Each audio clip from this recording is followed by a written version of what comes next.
ইসরায়েলের গুপ্তচর সংস্থা মোসাদের ঘাঁটিতে এই প্রথম হামলা চালাতে সক্ষম হলো ইরান। দুটি অত্যাধুনিক ড্রোন ইসরায়েলে মোসাদের ঘাঁটিতে হামলা চালায় বলে দাবি ইরানের। মার্কিন প্রেসিডেন্ট ডোনাল্ড ট্রাম্প আজ বলেছেন তাকে ইরান প্রস্তাব দিয়েছিল সে দেশের সর্বোচ্চ নেতা হওয়ার জন্য। ইসরায়েলের গুপ্তচর সংস্থা মোসাদের ঘাঁটিতে ড্রোন হামলা চালালো ইরান। তেহরান দাবি করেছে হারন ও হারফ এই দুই অত্যাধুনিক ড্রোন দিয়ে হামলা চালানো হয়েছে ইসরায়েলের রাফায়েলের মোসাদের ঘাঁটিতে। এই ঘাঁটিতে F-15 ও F-16 যুদ্ধবিমান ছিল।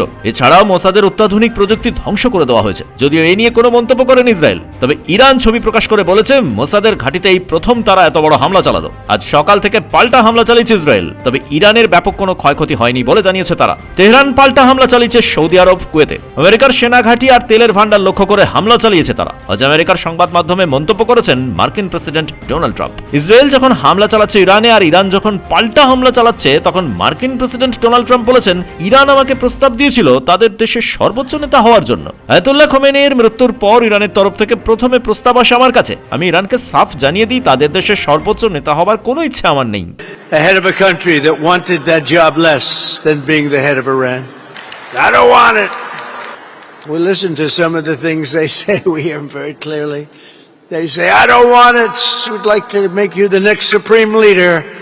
No thank you, I don't want it. মার্কিন প্রেসিডেন্ট ডোনাল্ড ট্রাম্পের এই দাবি অত্যন্ত হাস্যকর বলে মন্তব্য করেছে ইরান। ইরানের স্পিকার গালিবাফের সঙ্গে আমেরিকা আলোচনা চালাচ্ছে বলে দাবি করেছে বিভিন্ন সংবাদ মাধ্যম। সেই গালিবাফ আজ মার্কিন প্রেসিডেন্ট ডোনাল্ড ট্রাম্পের এই মন্তব্যের পর বলেন নিঃসন্দেহে ট্রাম্পের মস্তিষ্ক বিকৃতি হয়েছে। ব্যুরো রিপোর্ট, পূবের কলম ডিজিটাল।